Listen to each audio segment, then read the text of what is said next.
Cabbage roll.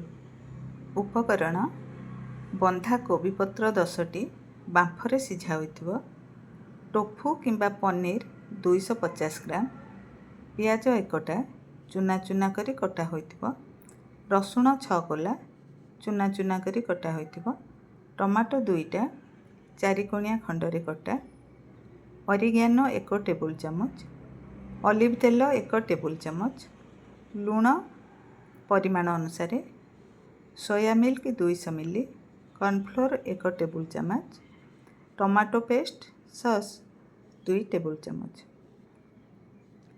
ପ୍ରସ୍ତୁତି: କଡ଼େଇରେ ତେଲ ଦେଇ ପିଆଜ ଦିଅନ୍ତୁ। ଅଳ୍ପ ଭଜା ହେବା ପରେ ପ୍ରଥମେ ରସୁଣ ଓ ପରେ ବାକି ସମସ୍ତ ଉପକରଣ ଦେଇ ଘାଣ୍ଟନ୍ତୁ। ଏଥର ସୋୟା ମିଲ୍କ ଦିଅନ୍ତୁ। ବହଳିଆ ଝୋଳ ଥିବା ପୁର ତିଆରି କରନ୍ତୁ।